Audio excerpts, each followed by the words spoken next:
Hi everyone, I'm Tracey Neale, and this is the nitty-gritty of modern caregiving. In this podcast, every other week I ask my special guest to share their caregiving stories, both challenging and inspiring, also helpful resources and lessons learned. Today our special guest is Lindsey Vajpeyi with Insight Memory Care. She's here to talk about a program that has totally reshaped how I deal with caregiving in my own household. I can't wait to tell you about it. And this program, as amazing as it is, it doesn't cost a dime. It is free. We're going to get into it. But we begin today, as we always do, with a moment of self-care. I need it as much as you do. And with the help of an amazing group called A Beautiful Chorus, we're going to exhale together. Ready? Okay, here we go. Breathe it in, breathe it in, let it out, breathe it in, let it go. Breathe it in, breathe it in, let it out, breathe it in, let it go. Breathe it in, breathe it in, let it out, breathe it in, let it go. Breathe it in, breathe it in, let it out, breathe it in, let it go. All right, now that we are centered and grounded, let's get into the nitty-gritty. Lindsey Vajpeyi is the Director of Early Stage Programs at Insight Memory Care Center in Northern Virginia. For 22 years, Lindsey has had the honor of working with older adults who live with dementia and with their care partners. Her certifications include Certified Dementia Practitioner, Certified Alzheimer's Disease and Dementia Care Trainer, Activity Director Certification, and she is a Dementia Friends Champion. Lindsey is passionate about quality dementia care from professionals, support, and education for care partners, and helping individuals living with dementia retain a sense of self and purpose throughout every stage of the disease. Please join me in welcoming Lindsey Vajpeyi. Lindsey, welcome. So Thanks, glad to have Tracey. you. Yeah, absolutely. It is just a thrill for me to have you here talking about a program that means so much to me and to my family. We're going to talk about our journey through the SHARE program in just a bit. But I will say from the onset, I know this is really going to be focused on dementia and dementia care. But I feel, after going through it myself, that a lot of the skills and the lessons learned, the innovation can be applied to all caregivers who are going through their own individual journeys. Do you feel that way? Absolutely. It really opens up conversations within families anytime there are changes that are occurring with age, whether cognitive or physical. Absolutely. Okay, so let's start from the beginning. Tell us what SHARE is, and let's talk about how it works, because I want people to fully understand that this is not some quick little program that you answer questions online. This is in-depth. Right. The SHARE program is an evidence-based program. It is meant to help with care planning when there's a new diagnosis of dementia. So how to live well today, but also make some plans for the future. And one really unique aspect of the SHARE program is that it is involving both the recently diagnosed person and their primary care partner. So both individuals are coming to the table equally involved in the conversation. And evidence-based means that it is based on years of research and has been tested itself to meet certain outcomes. And so there really is a lot of thought behind the program, the structure of the program, the goals to make it as meaningful as possible for the families who go through this experience. Research-based and also innovative, and I love the combination of the two. So in our case, my mother has been diagnosed with dementia, and you were our facilitator, and we loved having you guide us through this program. But we committed to 5 weeks. I mean, you were coming over to the house, we were at the kitchen table, and we were going through everything. So let's start with that process. How does this work? Yeah, I love how personal the share program becomes, right? Yeah. The two individuals working with their assigned share counselor really gives us a chance to get to know each other and to build some of that rapport so that we can have these sensitive conversations. So the format of the program is that we meet each week for 5 consecutive weeks. We have a curriculum that we follow, certain goals that we're trying to accomplish each session. And there's also an optional family session, which is a really great way to loop in additional care partners and involved people. And it really gives us an opportunity to explore a variety of different topics, from really understanding the diagnosis, symptoms, treatments, research, day-to-day challenges, feelings, anything that's coming up with that new diagnosis, through values, preferences, supporting that, who is that support network, taking care of yourself, and ultimately writing a plan for the future.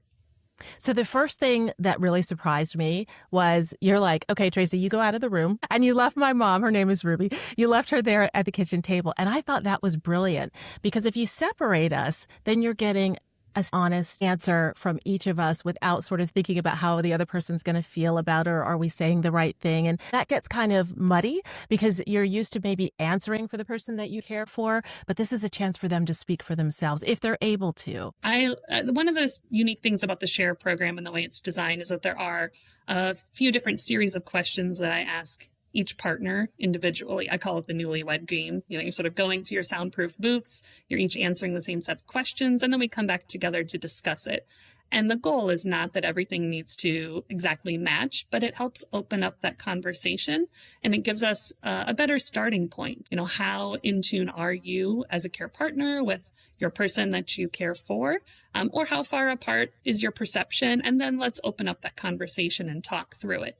And it does give each individual that time to really be honest and not maybe think so much about what their care partner sitting right across the table might think of what they're saying, or deferring to that care partner, which isn't uncommon for someone who's experiencing early stage dementia. Like if they're feeling a little bit uncertain about their answer, it's really common that they would look to that care partner to start filling in for them. And the other thing, as a caregiver myself now, you kind of feel like you know everything about that person because you're doing everything for them.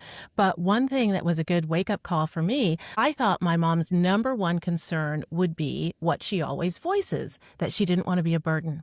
She always says that. So I said, okay, I know what it is. I know that answer. But it turns out her answer was security and safety, which kind of, it blew my mind, because in my mind, I had created the safest, most secure environment for her. And I never realized that some of the things she was saying during the day, like if there was a loud noise, she'd want to know what that is. Or even if the dishwasher started beeping at the end of a cycle, what is that? And I didn't realize that those were moments where she was feeling insecure. And this program, through your guidance, helped me to realize that all of that is making her just need more information from me. So it's changed how I communicate with her. And if I drop a broom, if a door slams, if somebody puts a box down too loud, I just tell her. And I could see how it's just calmed things down a little bit. Absolutely. The series of questions really give a framework to how people feel, but maybe aren't able to articulate, or not even unable. It's just, when we think about like values, it's such a broad category for any of us. And we could probably all list off 5 or 10 things that we value. But when it's specific to dementia and the need for future care, we really wanted to drill down into what's important for that individual and giving them that framework to be able to answer those questions in a way that works for them. Sometimes asking a kind of a big, ambiguous question makes it hard for an individual to get to a specific answer. So through these questions and then the algorithm in the app that starts to rank things, it really helps us drill down and make a more productive conversation with that individual, help them make themselves understood. Then we go to the circles. We're going to talk about colored circles. And it gives the caregiver and the person being cared for a clear understanding of the amount of work that goes into a day. Caregiving is hard, long hours. It's very difficult, but it shows how much you're actually doing. We're talking about the food preparation, the laundry, the personal hygiene, all of those. And what we noticed in this process through my mother and I was that my circle, which was the red one, had a lot in it. And I knew it and I was doing it every day, but just to see it and kind of feel validated that, yeah, it is a lot. And maybe we can start to move some of those tasks off to another circle. Because in my case, my mother was not open to having anybody else come into the home to help. It was just a subject that was shut down. She wasn't comfortable with it. And so I didn't push it. But this kind of gave me a little armor, a little partner to go in there and say, yeah, maybe we can start to look at that. Right. I think that visual representation, having all of those items in one circle does kind of hit different, both for that care partner with the validation, but even for that diagnosed individual who sees, oh, that seems like a lot for my daughter or for my spouse. And it helps that person verbalize how they don't want to be a burden or how they recognize that could be a lot for one individual. And even if in the day-to-day, there's still some resistance to having unknown people be involved in their care and in their life, which is natural as humans, right? We get nervous about those sorts of things. At least as a care partner that deep down, my mom does recognize that this is a lot for one person. And I know that she loves me and wants the best for me. And her intention behind it, I can honor, even if in the day-to-day, we do have some kind of conflict. Absolutely. And we can see I'm going to hold up another chart. So the initial circle has a bunch of items day to day. The helper circle is empty. And then as we move through the 5 weeks, you can see how some of the duties have been, not a lot, but some of the duties she's now more open to having somebody else do. And that it just makes you feel like, okay, I'm going to do my best and it's okay. We're going to get through this thing. And there are different ways of doing it. I think it really does help reinforce that it's going to take a team. It's going to take more than one person providing support to have the best quality of life, both for the person living with the memory loss, but also that care partner. And it gives you that visual representation and that, at least usually for the diagnosed person, that openness to extra support, even if that's not their really, preferred outcome, that they really recognize that is going to be needed. And I think that helps. And it helps maybe relieve a little bit of the guilt for that primary care partner as well, who wants as much as possible to honor their parent or their spouse or their loved one. But there's just the reality of every day too, and the number of responsibilities and the logistics and caring for yourself so that you can stay healthy to then care for your mom. Yeah. And that was the next phase that we moved into was, I think you asked, are there things that you miss doing as a caregiver? And for me, it was kayaking and I don't know, I said maybe riding my bike or something, but it made me stop and think, those things are important. They're also healthy for you to have some balance and do the things that you enjoy. And you asked my mom the same things. And so it was nice to have somebody who's outside of the family to kind of look in and say, hey, what are the things that can still make life enjoyable? Yes. Manageable.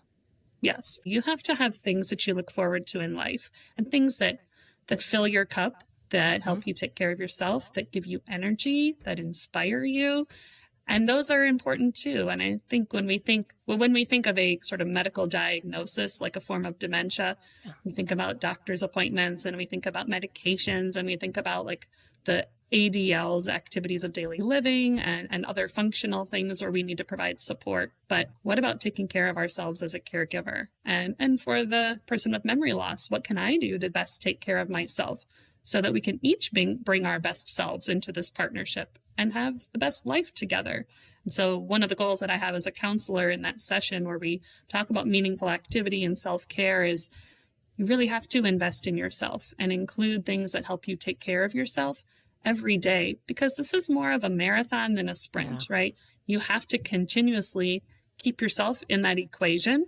What do we both need today and tomorrow, rather than just sort of shifting all the attention to what this diagnosis means for the person who's living through it, right? You both have needs. Your lives are both changing through the coming years. And so really helping families to kind of reset that expectation that, I'm important too. We are each important so that we can be the best selves in our partnership together. It's hard to kind of get there on your own because you are doing those daily living things and you look up and it's 10 o'clock at night or 11 o'clock at night, if you're lucky, right? Yeah. And you just get lost and you don't have time to stop and think about that. Just to have an outside program that says, hey, that is as important as the doctor's appointment. So let's talk about the future, because that's another thing that I love about this program is it focuses on where you are now, but it also talks about changes that are likely to come in the future. And so it looks ahead for you and it shines a light and you put that information down on paper where you can reference it later. So let's talk about the future.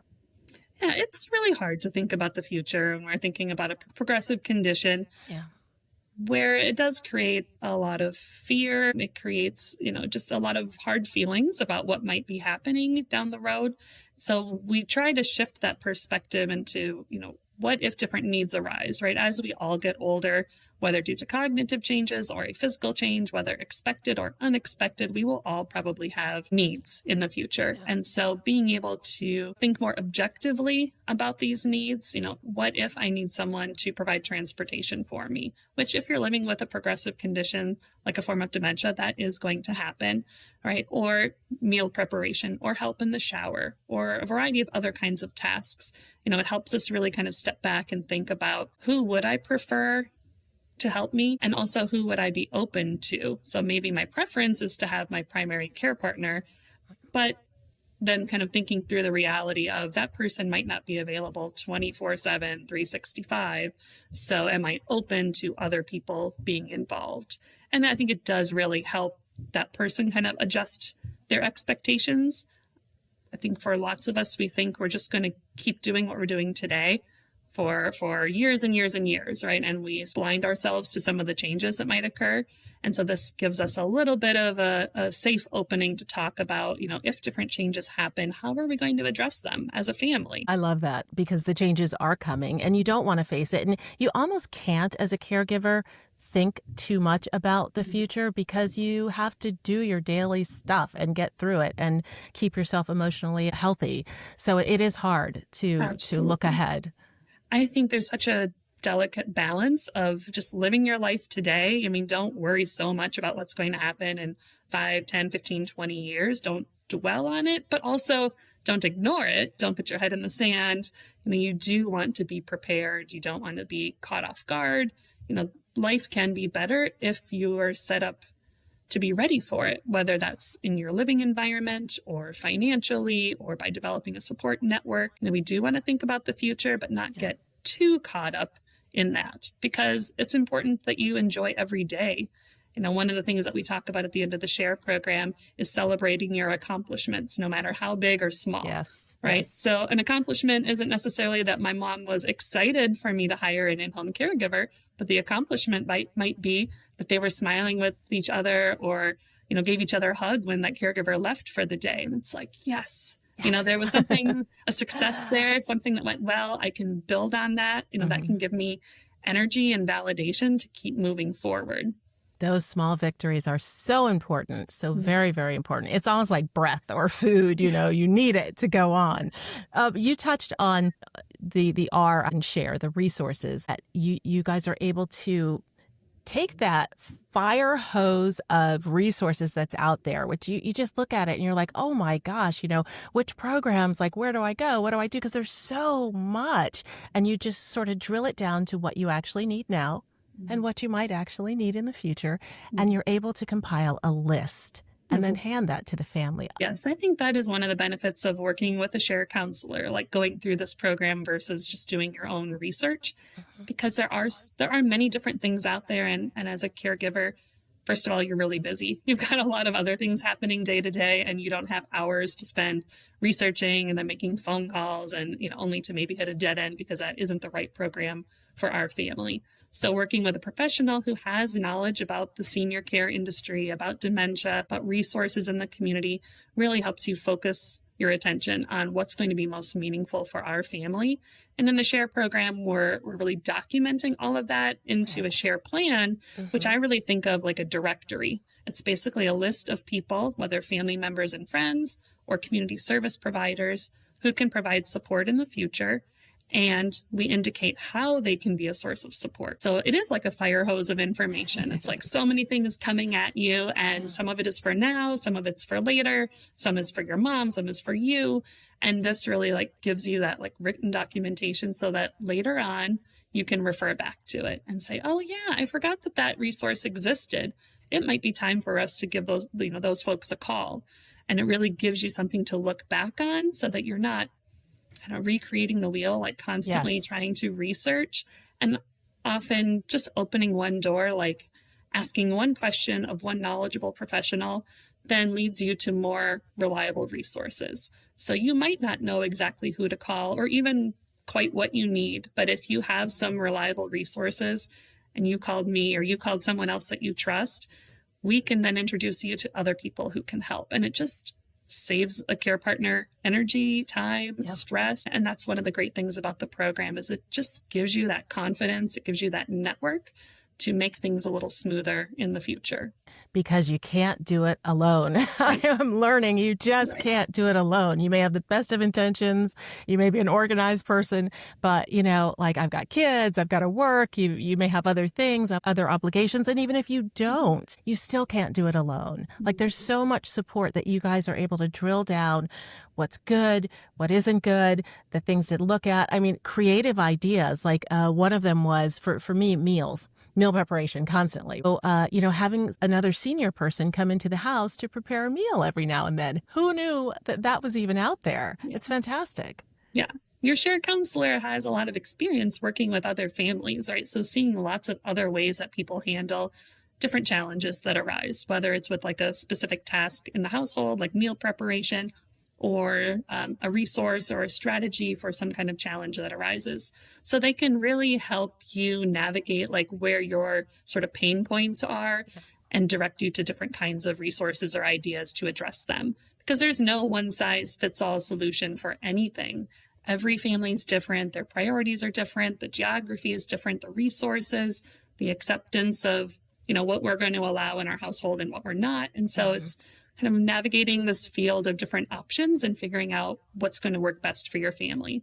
And I think also just knowing that there's kind of like a plan B or a plan C, like this is what we want to do.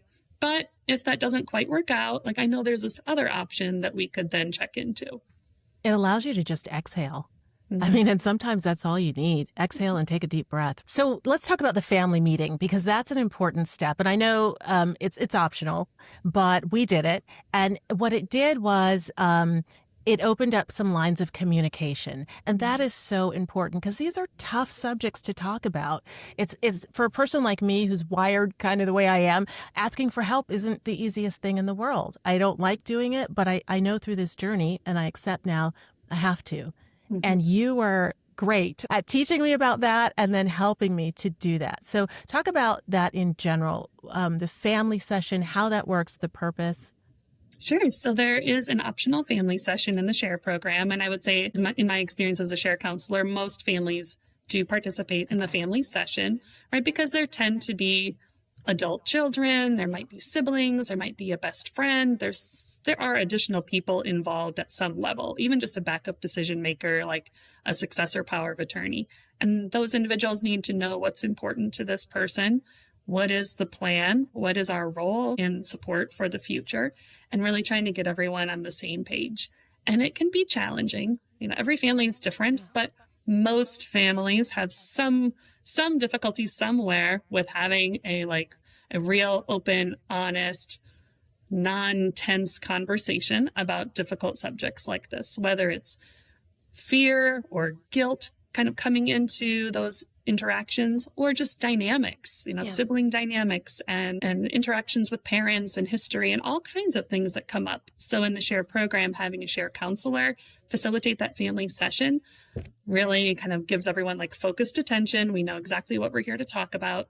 You've got that professional who's facilitating. So people tend to be on their best behavior, right? Because they're sort of a stranger in the mix. And it really helps make a more productive conversation. It gives you an opportunity to communicate about some difficult subjects in the SHARE program and the family session. We're talking about specific individuals sharing in the plan, like what is this family member's responsibility in the future? How can they be a source of support? And if that family member is in the family session, we get to ask them right there in the moment, is this how you see yourself being a source of support? And it gives them an opportunity to like own that and say, yes, I'm happy to do that. That's exactly what I thought I could do to help. Or it gives them a chance to say, I would love to, but I just can't for whatever reason. But everyone can hear it at the same time. And it gives each person that, I don't know, just that responsibility, that like level of commitment, and it helps bring everyone onto the same page as well. And which, having a diagnosis like dementia, it creates a lot of conflict in families. There's just a lot going on. There's a lot of reasons, but it's difficult. And so this gives everyone a chance to really get on the same page, and really understand what that support is going to look like for their loved one in the future. I think it's terrific because family dynamics, as you said, it can be complicated anyway. And then you add a diagnosis on top of that, and maybe one person caring more in terms of their time than another, or whatever it is. It really can get complicated. Yeah. Right. I've seen that in my own family. My grandmother had dementia, lived with my parents for a while, lived with my aunt for a while, eventually lived in a nursing home. And you see how the responsibility, the reactions, the relationships, how they shift, as the needs change, as whoever the primary care partner is, as that person changes. Yeah. And so it's really trying to help everyone understand each other a little bit more, empathize with each other, like have some sort of shared responsibility, that we are all involved here, even if we're not the boots on the ground, everyday care partner. Like there's a role that I can play even from afar, even if it's not every day or every week. Right. There are things that I can do as another caring person. Now I understand why you're so compassionate and so good at your job. You have seen this journey before, and you know how it impacts people. Mm-hmm. Yeah. So in the end, you get something like this. It's a care plan. I'm holding it up now. It's in a binder. And what do you do with that? What do you want us to do with that? I always want families to find this to be a useful resource into the future. And especially as a care partner, you've continuously got information coming at you. You've got changes occurring in your household that you're adapting to. And it's really easy to just sort of put this document away and sort of forget that it ever happened, right? But we want it to be useful in the future. So one of the things that I encourage when we're wrapping up the SHARE program is really thinking about when will we review this together? Where will we keep this document? How will we make changes? When will we know to utilize different components of that SHARE plan? Because we do want it to be a resource to you. And it doesn't mean that everything is going to go according to plan in the future. There will be bumps in the road. There will be detours. You will discover a new resource.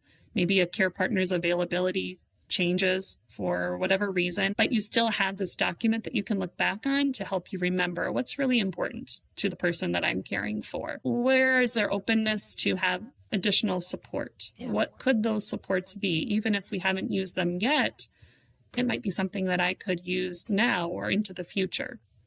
And you can also give it to the person that's dealing with your finances or legal issues, or even give it to your doctor.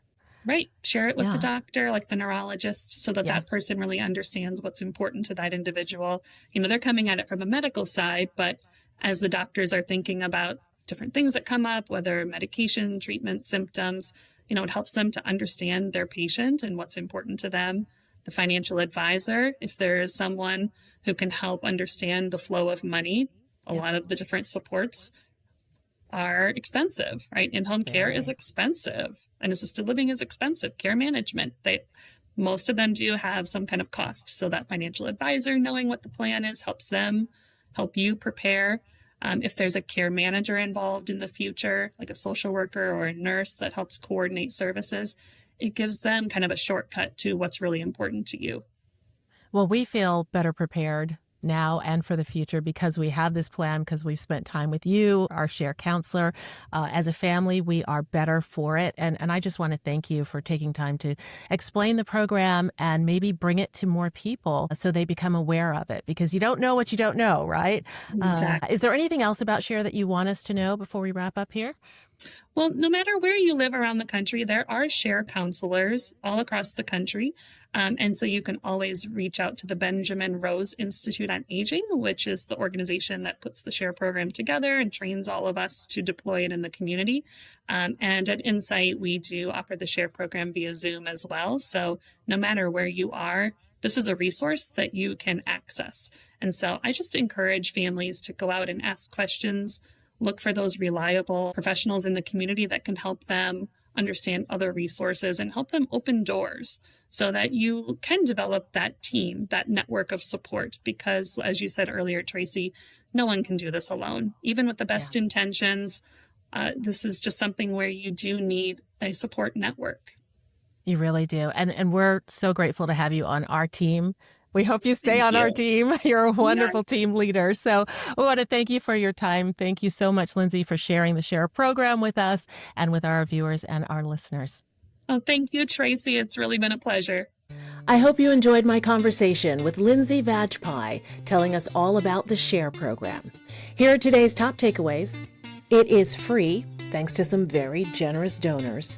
It is available nationwide, and you can apply the concept of the Share program to your own family, even if you're not dealing with dementia. Create a family plan and distribute it to anyone who has a stake in your loved one's future. That does it for this episode. Take care, everyone. Remember to exercise, eat right, and seek joyful moments.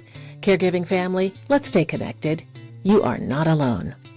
Special thanks to A Beautiful Chorus. You can find them at beautifulchorus.com. Candy Marketing Store, and Emma Neal for graphics. Visit our YouTube channel and don't forget to subscribe.